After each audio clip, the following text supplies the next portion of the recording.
Topik mengenai status Roh Kudus memang hangat digunakan untuk menentang iman Kristen oleh oknum atau kelompok tertentu.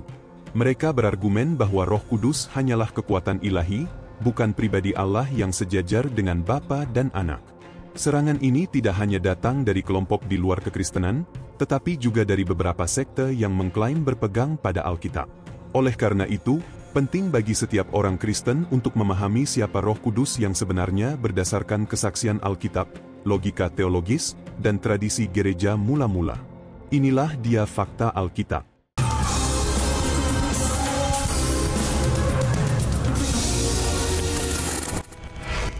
1. Roh Kudus disebut Allah dalam Alkitab. Salah satu bukti terkuat bahwa Roh Kudus adalah Tuhan terdapat dalam Kisah Para Rasul 5, ayat 3-4. Dalam peristiwa Ananias dan Safira, Rasul Petrus berkata, "Ananias, mengapa hatimu dikuasai iblis, sehingga engkau mendustai Roh Kudus dan menahan sebagian dari hasil penjualan tanah itu? Engkau bukan mendustai manusia, tetapi mendustai Allah." Di sini, mendustai Roh Kudus disamakan dengan mendustai Allah. Ini adalah bukti eksplisit bahwa Roh Kudus bukan hanya kekuatan impersonal, tetapi benar-benar Tuhan sendiri. 2. Roh Kudus memiliki sifat keilahian. Hanya Tuhan yang memiliki sifat Maha Tahu, Maha Kuasa, dan Maha Hadir. Dan Roh Kudus menunjukkan semua sifat ini. Roh Kudus Maha Tahu. Roh Kudus mengetahui pikiran Allah, yang hanya bisa dilakukan oleh Tuhan. 1 Korintus 2, ayat 10-11. Roh Kudus Maha Hadir. Tidak ada tempat di mana manusia bisa bersembunyi dari Roh Kudus. Mazmur 139, ayat 7-8. Maha Kuasa. Roh Kudus memiliki kuasa untuk menyebabkan kelahiran Yesus tanpa hubungan biologis, suatu tindakan yang hanya bisa dilakukan oleh Tuhan. Lukas 1, ayat 35. Jika Roh Kudus memiliki semua sifat ini, maka secara logis Roh Kudus adalah Tuhan. 3. Roh Kudus terlibat dalam penciptaan dan kehidupan. Hanya Allah yang menciptakan dan memberi kehidupan. Roh Kudus disebut sebagai bagian dari karya penciptaan. Kejadian 1, ayat 2, Roh Allah melayang-layang di atas permukaan air. Roh Kudus sudah ada sejak awal penciptaan dan aktif dalam proses itu. Ayub 33, ayat 4, Roh Allah telah membuat aku, dan nafas yang maha kuasa memberi aku hidup.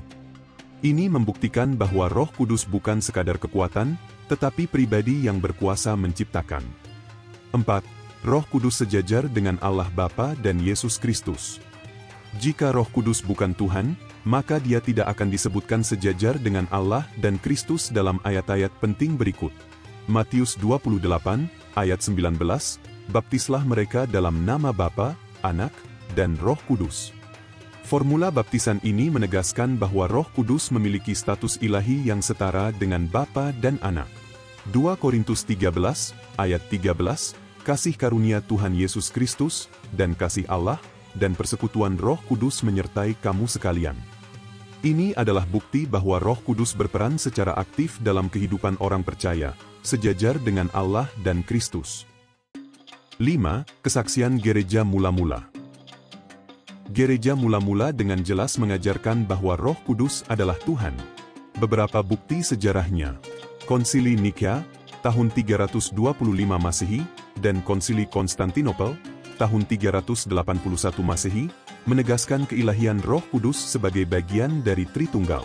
Credo Athanasius menyatakan bahwa Bapa adalah Allah, Anak adalah Allah, dan Roh Kudus adalah Allah, tetapi bukan tiga Allah melainkan satu Allah. Jika doktrin ini hanya buatan manusia, maka gereja mula-mula pasti akan menolaknya.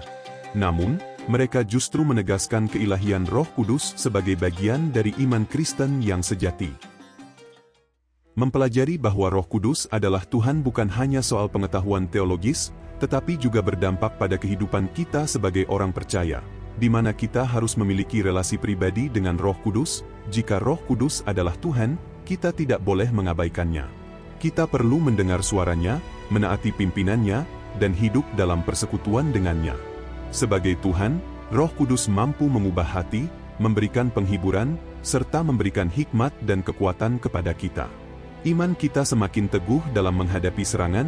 Dengan memahami kebenaran ini, kita dapat menjawab dengan bijak setiap serangan yang berusaha meragukan iman Kristen. Sebagai orang percaya, marilah kita menghormati, menyembah, dan bersekutu dengan Roh Kudus. Dia bukan hanya kuasa atau energi, tetapi pribadi ilahi yang hidup dan bekerja di dalam kita. Demikian fakta Alkitab hari ini.